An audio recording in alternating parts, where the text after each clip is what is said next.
भारतीय साहित्य और समाज को समझने की इस कड़ी में हम आप पहुँचे हैं स्वामी पेरियार और उनकी सच्ची रामायण पुस्तक के बारे में।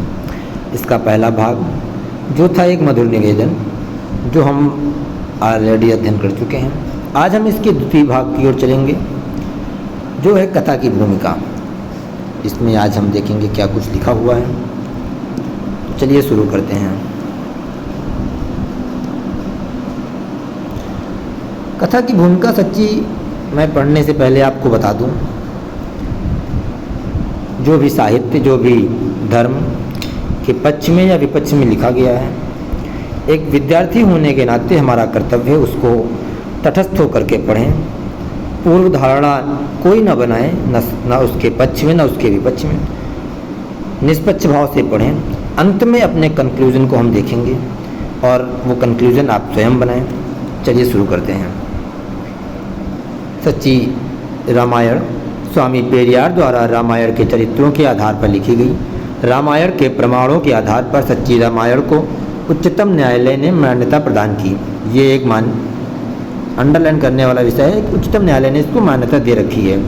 यदि हम रामायण का निष्पक्ष और गंभीर रूप से अध्ययन करें तो हम इस निष्कर्ष पर पहुँचेंगे कि लंका राज्य की विजय वास्तव में असत्य की सत्य पर, असभ्यता की सभ्यता पर, क्रूरता की दयालुता पर, अशिष्टता की शिष्टता पर, दुष्टता की सज्जनता पर और मर्यादाहीनता की मर्यादा पर विजय की एक दुखांत कहानी है। आज भी उत्तर भारत के संकीर्ण, अदूरदर्शी, रूढ़िवादी और धर्मांध लोग भारत के निवासियों को चिढ़ाने और अपमानित करने के उद्देश्य से भूतकाल की उस दुर्भाग्यपूर्ण और मनगढ़ंत लंका विजय की दूषित स्मृति को बनाए रखने के लिए प्रत्येक वर्ष रावण के पुतले का दहन दशमी के दिन करते हैं और उस दिन को विजयदशमी का नाम देकर खुशी मनाते हैं, जो कि भारतीय मूल निवासियों की आस्था और भावना पर प्रतिघात है, जिसके विरुद्ध माननीय न्यायालय में ऐसे लोगों के विरुद्ध भारतीय संविधान के अनुच्छेद 19(2) के अधीन रोक लगाई जा सकती है। भारतीय दंड संहिता 153 295 के अधीन वाद लाया जा सकता है। स्वामी पेरियार ने भारतीय मूलवासी द्रविड़ों को उनकी अस्मिता का ज्ञान कराने के लिए ब्राह्मणी राजसी व्यवस्था और उनके रूढ़िवाद के विरुद्ध एक सशक्त आंदोलन खड़ा कर दिया, जो पूर्णतया सफल रहा। ब्राह्मणों के सामंतवाद को उखाड़ फेंक द्रविड़ शासन की स्थापना साकार हो उठी। आज भी तमिलनाडु में द्रविड़ों की सरकार स्थापित है।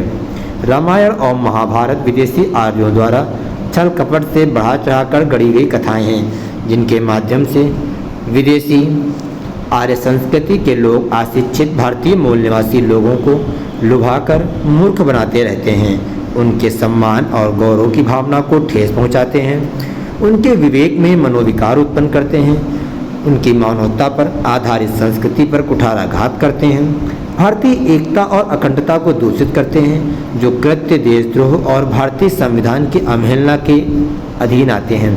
रामायण और महाभारत आर्यों अर्थात ब्राह्मणों द्वारा छल कपट से बढ़ा चढ़ाकर गढ़ी गई कथाएं हैं। इन दो कथाओं के नायक क्रमशः राम और कृष्ण हैं, जो आर्य समुदाय के हैं, अंततः साधारण श्रेणी के पुरुष हैं। ये कथाएं धूर्तता के साथ थोपी गई हैं। पुराणों में जिन घटनाओं के घटित होने के बारे में कहा गया है वे सभी अत्यधिक असभ्य और बर्बरतापूर्ण हैं। इनमें से कुछ भी नहीं है जो लोगों के लिए उपयोगी हो, इससे कुछ सीखा जा सके एवं उसके अनुसार आचरण किया जा सके।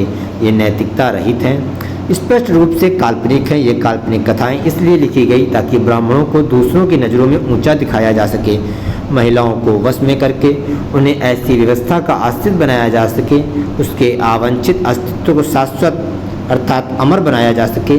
ये मौलिक कथाएं संस्कृत में लिखी गई हैं। वे इन कथाओं को वेदों के नाम से पुकारते हैं, इनको वे ईश्वरीय शास्त्र बताते हैं। इस सफ़ेद झूठ द्वारा वे अपना महत्व को बढ़ाते हैं, जबकि वास्तव में उनमें कोई गुण नहीं है। इनके माध्यम से भारतीय जनता को धोखा दिया जाता है। इन कथाओं के बहुत महत्वपूर्ण और पवित्र होने के बारे में व्यापक प्रचार किया जाता है और इन्हें स्कूल स्तर से ही लोगों में रक्त में भरा जाता है। मौलिक रामायण में कुछ भी प्रशंसा करने योग्य नहीं है, कुछ भी ईश्वरीय नहीं है। कुछ सीखा जाए, उसका पालन किया जाए, इसमें ऐसा कुछ भी नहीं है जो तर्क के सामने टिक पाए। हमारे लोग हमारे नेत्र खोलें और स्वयं देखें कि आर्यों अर्थात ब्राह्मणों की कथाएं ढोंग और खोखली हैं। इनके माध्यम से स्वयं को श्रेष्ठ बताते और दूसरों को नीच बताते हैं। रामायण एक सत्य कथा नहीं हो सकती। शंकराचार्य, अनेक विद्वानों तथा धर्माचार्यों ने यही विचार व्यक्त किया है। दूसरे वाल्मीकि ने स्वयं कहा है कि राम ना ही ईश्वर था और ना ही उसमें कोई ईश्वरी शक्ति थी। इस देश में ब्राह्मण हिंदू रामायण को एक पवित्र कथा मानते हैं और उसमें वर्णित विशिष्ट व्यक्तियों के प्रति श्रद्धा रखते हैं। ऐसा क्यों? इसका कारण ब्राह्मणों द्वारा प्रभावशाली प्रचार और ग्रार ब्राह्मण बुद्धि में और स्वसम्मान की कमी, द्रविड़ों के विरुद्ध अधिक घृणा उत्पन्न करने के विचार से इनकी रचना हुई। यह घृणा कांड पुराण में प्रदर्शित घृणा से अधिक है। कंडा पुराण की रचना रामायण से बहुत पहले हुई थी। यह केवल एक व्यक्ति द्वारा लिखी गई थी। रामायण बहुत पहले के काल में अलग अलग समय पर अनेक व्यक्तियों द्वारा लिखी गई है, जिनके द्वारा राम और सीता को बहुत घटिया चरित्र वाला दिखाया गया है। रामायण की घटनाओं का विस्तृत विवरण अरेबियन नाइट्स, शेक्सपियर एवं मदनाकम राजन द्वारा लिखित कहानियों तथा पंचतंत्र और अन्य काल्पनिक कहानियों के समान दिया गया है। इसलिए यह निश्चय पूर्वक कहा जा सकता है कि रामायण एक सच्ची कहानी नहीं है। कोई कह सकता है कि देवत्व तथा ईश्वर की दैवी शक्ति अनूठे तथ्यों द्वारा ही प्रभावी हो सकती है, किंतु कोई भी यह स्पष्ट देख सकता है कि इनमें वर्णित तथ्य आधारहीन, अनावश्यक तथा बुद्धिहीन हैं। और इस कथा में इस बात पर लोगों का ध्यान आकर्षित किया गया है कि कथा का नायक राम मनुष्य के रूप में स्वर्ग से अवतरित ईश्वर है, किंतु लेखक वाल्मीकि यह चित्रित करते हैं कि राम विचार और व्यवहार से दुष्ट था। वह झूठ, विश्वासघात, छल कपट, धूर्तता, निर्दयता, लोभ, हत्या, नशेबाजी, मांस भक्षण, छुपकर निर्दोष पर तीर चलाने वाला, दुष्टों का साथी, नामर्द आदि का साकार रूप था। राम के विचार देश हित और भारतीय जनता के हित में दुष्ट प्रकृति के थे। राम ने ब्राह्मणी व्यवस्था को स्थापित करने के लिए भारतीय समाज की एकता को छिन्न भिन्न करके भारतीय मानवता वाली व्यवस्था को खंडित कर दिया और पूरा भारतीय समाज जाति पाति, ऊंच नीच में विभाजित होकर कमजोर हो गया। राम का व्यवहार शूद्रों और स्त्री जाति के लिए दुष्ट प्रकृति का था। रामायण में हर जगह भारतीय मूलवासियों, स्त्रियों को नीचा दिखाकर अपमानित किया है। राम नामर्दी का भी साकार रूप था। सीता राम के साथ 25 वर्ष तक रही, परंतु राम की नापुंसकता के कारण सीता माँ नहीं बन सकी। हम यह नहीं कह सकते कि सीता से माँ बनने की क्षमता नहीं थी। सीता रावण के साथ 3 महीने रहने के उपरांत थी गर्भवती हो गई थी। राम धूर्तता का भी साकार रूप था। महर्षि शंभु, जो भारतीय पिछड़े लोगों को ज्ञान की शिक्षा देते थे, इस महान ऋषि की हत्या करके राम ने बड़ी धूर्तता का कार्य किया। राम विश्वासघाती भी था। उसने निर्दोष बाली पर छुपकर तीर चलाकर उसकी हत्या करके नामर्दी का कार्य किया था। राम झूठ का भी साकार रूप है। एक सेकंड मैं इंटरप्ट करूंगा आपको। यहाँ पर ये इस पर विचार किया जा सकता है। ये लाइन ये विचार करने योग्य है वीरों के। ठीक है, 1 सेकेंड। सीता राम के साथ 25 वर्ष तक रही। ठीक है, इस पे विचार कीजिएगा और आप कमेंट में बताइएगा यह कितना सत्य और कितना असत्य हो सकता है। चलिए आगे बढ़ते हैं। उसने, ठीक है, राम झूठ का साकार रूप था। उसने शूर्पणखा से झूठ बोला था कि लक्ष्मण शादीशुदा नहीं है और इस झूठ के कारण लाखों लोगों को रावण युद्ध के कारण अपनी जान गंवानी पड़ी थी। राम नशेबाजी और मांस भक्षण का भी साकार रूप था, जो कि लगभग सभी रामायणों से प्रमाणित है। राम दुष्टों का साथ देने वाला एक साकार रूप था। सुग्रीव और विभीषण ने अपने भाइयों से राजगद्दी छीनने की दुष्टता की। राम ने ऐसे दुष्टों को साथ देखकर अपना साकार रूप प्रदर्शित किया। राम लोभ का भी साकार रूप था। उसने अयोध्या की राजगद्दी के लोभ में अपनी माँ और अपने पिता को क्या क्या अपशब्द नहीं कहे। राम ने अपनी पत्नी सीता, अपने बच्चों के साथ निर्दयता का व्यवहार किया, जिससे राम निर्दयता के साकार रूप प्रमाणित होते हैं। यह स्पष्ट दिखाई देता है कि राम उससे संबंधित कहानी और स्वभाव में कुछ भी दैवी नहीं, वह औसत दर्जे से बहुत नीचा है, वह अनुसरण करने योग्य नहीं। यह कथा ना ही धार्मिक और ना ही बुद्धिसंगत है। देवताओं के 4 मुख वाले ब्रह्मा से शिकायत की कि राक्षस उनके द्वारा दी जाने वाली बलि को लूट लेते हैं। ब्रह्मा अपने पिता विष्णु के पास पहुँचे। विष्णु ने पृथ्वी पर अवतार लेने का निश्चय किया। राम के रूप में जन्म लेकर राक्षसों के राजा रावण का वध कर दिया। बालकांड 15वां अध्याय। यही कथा का उद्गम है। पृथ्वी पर आने पर विष्णु को अनेक परेशानियों और कपटों का सामना करना पड़ा। इसका कारण आर्यों के पवित्र पुराण में वर्णित है, जिसके अनुसार विष्णु ने अपने पूर्वजन्म में अनेक अनैतिक एवं घृणित कर्म किए। मुनियों तथा ऋषियों के साथ किए गए दुर्व्यवहार के कारण विष्णु को उनके द्वारा श्राप दिए गए और उस अपराध के दंड के रूप में उसे पृथ्वी पर जन्म ग्रहण करना पड़ा।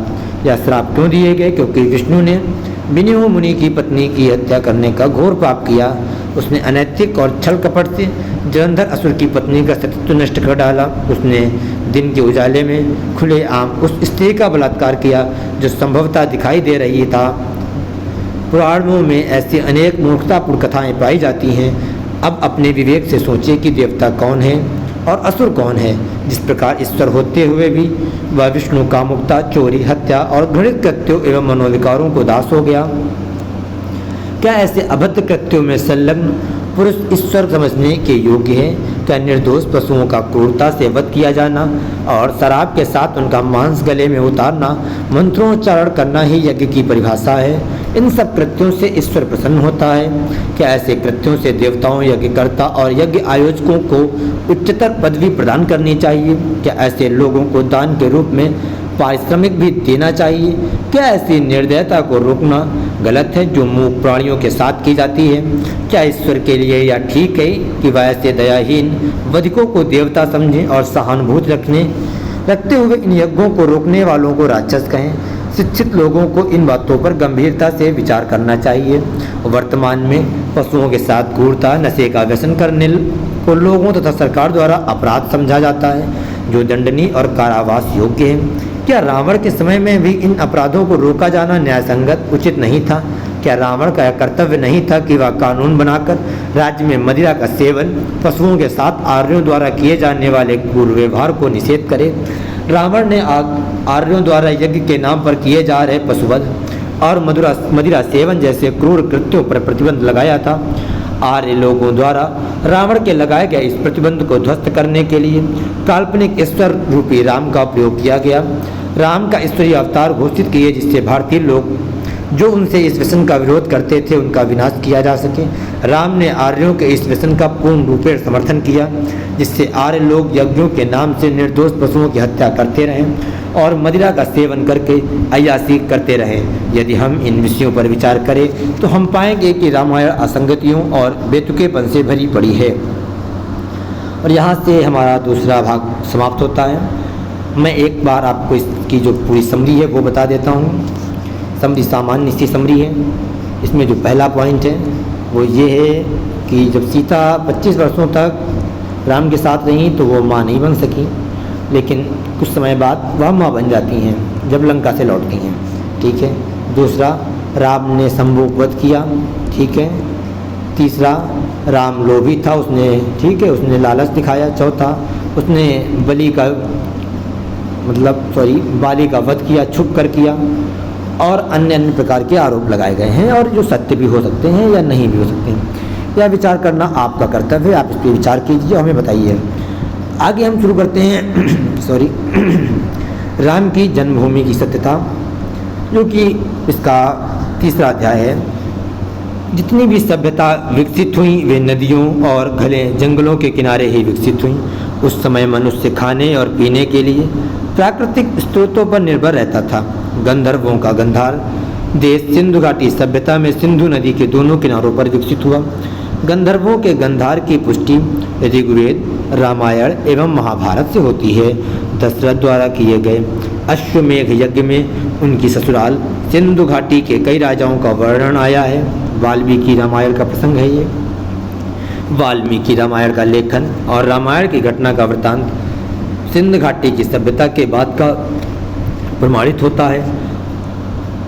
भरत ने अपने नाना कैकयराज अकपति के आमंत्रण और उनकी सहायता से गंधर्वों के देश गंधार को जीता। इससे सिद्ध होता है कि अयोध्या नगरी भी सिंधु घाटी सभ्यता के आसपास ही थी। महाभारत युद्ध के बाद परीक्षित के वंशजों ने कुछ पीढ़ियों तक वहां अधिकार बनाए रखा। महाभारत की घटना भी सिंधु घाटी के बाद की ही है। सिंधु सभ्यता के लोग नागवंशी भी कहलाते थे, इसलिए जन्मेजय ने अपना नाग यज्ञ भी वहीं किया था। ऐसा वाल्मीकि रामायण की पृष्ठ संख्या 1016 सर्ग 101 उत्तरकांड में लिखा है। इससे प्रमाणित है कि वर्तमान अयोध्या राम की जन्मभूमि नहीं है। वाल्मीकि रामायण में बुद्ध को नास्तिक कहकर उन्हें मारने की बात लिखी गई है। राजा आम्भी, चंद्रगुप्त मौर्य, बिंदुसार, सम्राट अशोक, कनिष्क इत्यादि का अधिकार तक्षशिला अर्थात सिंधु घाटी पर बना रहा। हमारे देश का नाम भारतवर्ष रहा और भारतवर्ष में 16 महाजनपद रहे, जिनमें अयोध्या का नाम अंकित नहीं है। इससे सिद्ध होता है कि उस समय भी अयोध्या नहीं थी। यदि अयोध्या राम की जन्मभूमि रही होती तो सिंधु घाटी की तरह अयोध्या में भी राम के प्रमाण मिलते। अभी तक अयोध्या में ऐसा कोई भी प्रमाण नहीं मिला है। इक्ष्वाकु वंश के समस्त राजाओं ने कपिलवस्तु पर राज्य किया है। इक्ष्वाकु वंश की उत्पत्ति कपिलवस्तु की है और कपिलवस्तु को ही जनतंत्र होने के कारण अयोध्या कहा गया। इक्ष्वाकु राजाओं की भाषा पाली रही और राम की भाषा संस्कृत रही है, इसलिए राम इक्ष्वाकु वंश के नहीं थे। भारतवर्ष में आम लोगों की जानकारी के लिए जितने भी प्राचीन शिलालेख हैं उन पर पाली भाषा ही है, संस्कृत नहीं। इसका तात्पर्य है राम की भारतीय लोगों के साथ वार्तालाप काल्पनिक है। राम का भारत में ऐसा कोई शिलालेख नहीं है जिसमें राम ने भारतीय जनता को संस्कृत भाषा में कोई संदेश दिया है। इसका मतलब है रामायण के सभी पात्र काल्पनिक हैं। आर्यों द्वारा भारतीय लोगों को गुलाम बनाए रखने के लिए ऐसे काल्पनिक काव्यों की रचना भगवानों के नाम पर संस्कृत में की गई। अपने देश में हिंदी भाषा की उत्पत्ति 1200 वर्ष पूर्व नहीं थी। यदि रामायण के पात्र हिंदी बोलते थे तो रामायण की घटना 1200 वर्ष से अधिक की नहीं है। इसका तात्पर्य राम और अयोध्या का 5 लाख वर्ष पूर्व कोई अस्तित्व नहीं था। उक्त वार्तालाप से पुष्टि होती है कि मनुष्य की उपस्थिति भारत में 74,000 वर्ष से ही है और वह 10,000 वर्ष पूर्व तक नंगा रहता था। इसलिए 5 लाख वर्ष पूर्व राम का अस्तित्व बताना एक पाखंड है। 7,000 वर्ष पूर्व सिंध सभ्यता के अतिरिक्त भारतवर्ष में कोई भी सभ्यता विकसित नहीं हुई थी, इसलिए 5 लाख वर्ष पूर्व अयोध्या का अस्तित्व बताना एक पाखंड है। विदेशी आर्यों का चित्रण वेदों में किया गया है।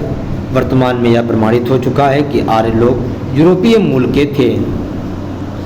आर्य लोग यूरोपीय मूल के थे जो कि विचरण करते हुए मध्य एशिया में आए और मध्य एशिया से उनका आगमन भारत की तरफ हुआ। आर्य लोग लंबे कद के और गौर वर्ण के थे। उनकी भाषा संस्कृत और चरवाहों को अश्लील संस्कृति थी। ये लोग भारतीयों की अपेक्षा युद्ध में अधिक पारंगत थे, जो कि आर्यों और अनार्यों के वेद में वर्णित संघर्ष से प्रमाणित होता है। भारतीय लोग कद में छोटे एवं काले रंग के थे, जो कि कृषि के कार्य में कुशल थे। उनकी भाषा द्रविड़ थी।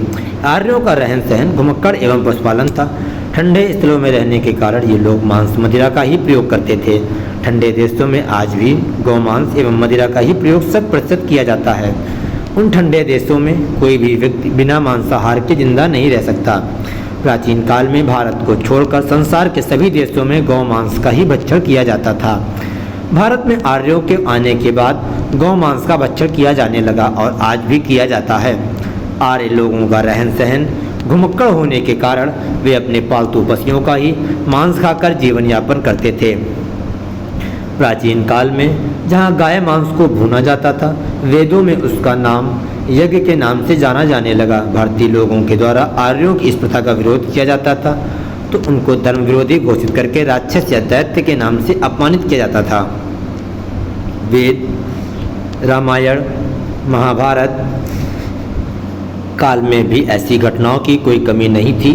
जो लोग वृतांत देते हैं कि उन युगों में नारी का बहुत ही मान सम्मान था, जबकि समस्त धार्मिक ग्रंथों से एक ही बात प्रमाणित होती है कि उन कालों में नारी ऋषियों मुनियों की हवस का शिकार रही हैं। ऋग्वेद के अनुसार राजा हरिश्चंद्र के पिता त्रिशंकु ने एक नवविवाहिता पत्नी का अपहरण करके उसके साथ व्यभिचार किया। राजा इंद्र के पुरोहित बृहस्पति की पत्नी तारा को वनस्पति का स्वामी वन मंत्री चंद्रभागा ले गया था, उनके साथ व्यभिचार किया, जिससे बुध नामक पुत्र उत्पन्न हुआ। वही पृष्ठ 193 भागवत पुराण से स्पष्ट है कि स्वयंभू अर्थात ब्रह्मा के मन में अपनी अबला और मोहक पुत्री वाज के प्रति कामुकता जगी और उसके साथ व्यभिचार किया। मुनियों और उनके पुत्रों ने अपने पिता के कुकर्म पर उन्हें फटकारा। तुमने ऐसा किया जो तुमसे पहले किसी ने नहीं किया, न तुम्हारे बाद कोई ऐसा करेगा। क्या तुम्हें अपने पुत्री से विषय भोग करना चाहिए था? अपने उन्माद को तुम रोक नहीं सकते थे। संसार के तुम्हारे जैसे गौरवशाली व्यक्ति के लिए प्रशंसनीय नहीं है। यज्ञों में जहाँ एक और भयंकर हत्याकांड होता था। वहाँ वास्तव में एक प्रकार का उत्सव मनाया जाता था। भुने हुए मांस के अलावा मादक पदार्थ भी होते थे। लगभग प्रत्येक यज्ञ के बाद जुआ खेला जाता था। सबसे असाधारण बात यह थी कि इसके साथ साथ खुले में संभोग भी होता था। इस प्रकार यज्ञ अय्याशी के अड्डे बन गए थे। इस प्रकार कोई भी युग रहा हो, अर्थात कोई भी काल रहा हो, हर काल में नारी पुरुष की हवस का शिकार रही है। चाहे वह पुरुष कोई भी योनि का रहा हो, चाहे राजा हो, देवता हो, ऋषि हो या मुनि हो। ठीक है, ये 2 प्रसंग थे, हमने समाप्त की। अगले प्रसंग में हम बात करेंगे राम की जन्मभूमि की। आप अपने विचार जो भी आपको अच्छा लगा, आपको इसकी सत्यता पर कोई आप मनन करना चाहें, विचार करना चाहें या कोई कमेंट करना चाहें तो आसानी से आप कर सकते हैं। जय हिंद।